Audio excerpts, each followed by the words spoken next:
Assalamualaikum warahmatullahi wabarakatuh. Salam sejahtera bagi kita semua. Om Swastiastu, Namo Buddhaya, dan salam kebajikan. Di sini saya akan memaparkan materi terkait mata kuliah Ekonomi Pembangunan yang diampu dosen Bapak Muhammad Jamil, SE, MSI. Adapun materi yang pertama ialah kemiskinan. Kemiskinan menjadi masalah di hampir semua negara, termasuk Indonesia. Kemiskinan merupakan masalah global. Seperti yang kita ketahui bersama, bahwa kemiskinan merupakan keadaan saat ketidakmampuan untuk memenuhi kebutuhan dasar seperti makanan, pakaian, tempat berlindung, pendidikan, dan kesehatan. Kemiskinan dapat disebabkan oleh kelangkaan alat pemenuh kebutuhan dasar ataupun sulitnya akses terhadap pendidikan dan pekerjaan. Penyebab kemiskinan dapat disebabkan oleh faktor dari dalam atau internal. Adapun faktor internal yang bisa menyebabkan kemiskinan antara lain yang pertama sikap,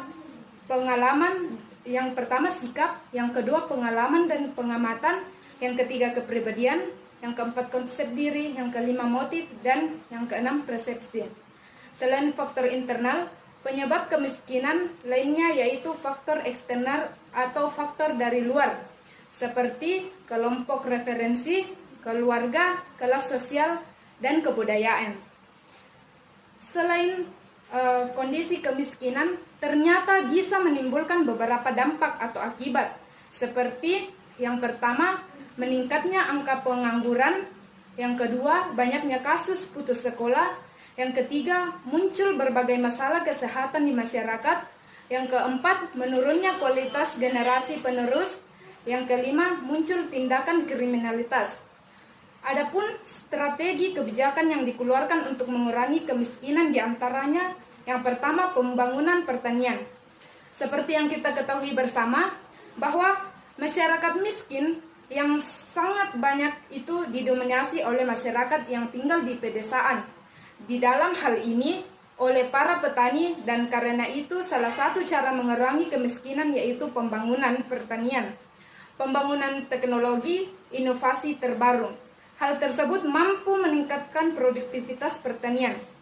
Jika mampu meningkatkan produktivitas pertanian, otomatis para petani akan cepat sejahtera. Yang kedua itu ialah pembangunan SDM. Bagaimana cara membangun sumber daya manusia yang berkualitas? Ya, dengan menghadirkan pendidikan dengan cara memberikan bantuan kepada masyarakat melalui beasiswa, dan dengan terciptanya SDM yang bermutu, maka kemiskinan akan menurun. Selanjutnya yang ketiga ialah peranan LSM. Peranan lembaga swadaya masyarakat yang efektif akan mensejahterakan rakyat dan tentunya akan mengurangi kemiskinan. Adapun materi yang kedua yaitu mengenai populasi. Jika kita berbicara mengenai populasi, maka sama halnya kita berbicara mengenai jumlah penduduk. Populasi adalah wilayah generalisasi yang terdiri atas objek atau subjek yang mempunyai kualitas dan karakteristik tertentu. Populasi berkaitan dengan demografi, bagaimana demografi untuk saat ini dan demografi di masa yang akan datang. Penyebab populasi biasanya dipengaruhi oleh kelahiran dan imigrasi. Populasi dipengaruhi oleh kebiasaan sosial. Adapun dampak dari kepadatan populasi yaitu yang pertama, ketersediaan pangan, yang kedua, lahan tempat tinggal, yang ketiga, ketersediaan air bersih, yang keempat, pendidikan, dan yang kelima ialah ketersediaan lapangan kerja. Yang menjadi pertanyaan di sini, yakni apakah populasi dapat menghambat ataukah mempercepat pertumbuhan ekonomi, dan apakah penyebab dari ledakan populasi tersebut? Ada yang berargumen bahwasanya populasi dianggap sebagai penghambat pertumbuhan ekonomi, tetapi ada pula yang menganggap populasi sebagai pendorong pertumbuhan ekonomi. Sebenarnya, populasi dianggap sebagai penghambat jikalau populasi tidak dibarengi dengan sumber daya manusia yang berkualitas.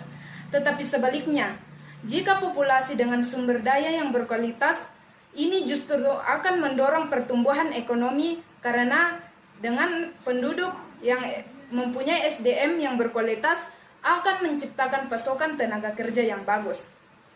Ledakan populasi terjadi salah satunya akibat tingkat kelahiran yang tinggi.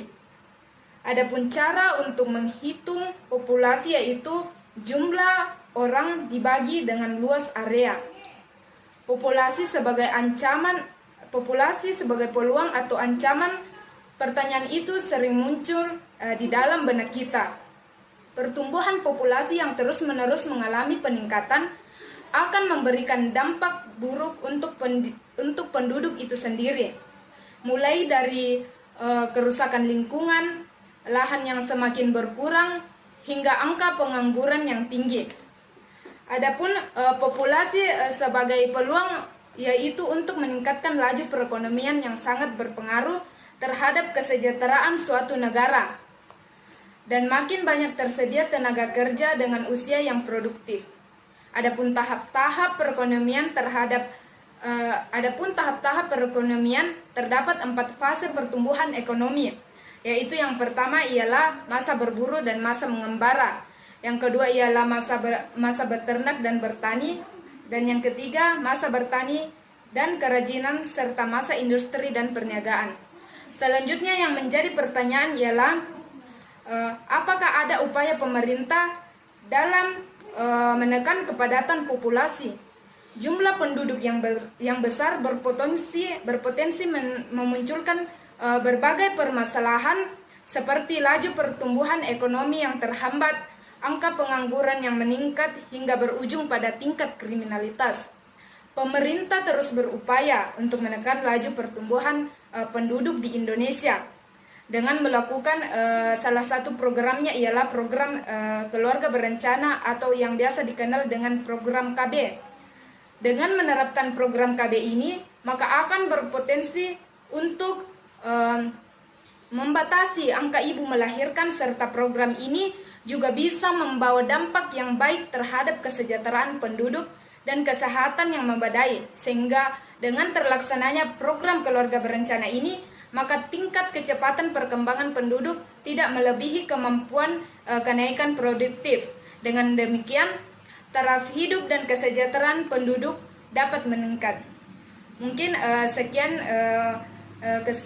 beberapa pemaparan materi yang terkait dengan mata kuliah ekonomi pembangunan.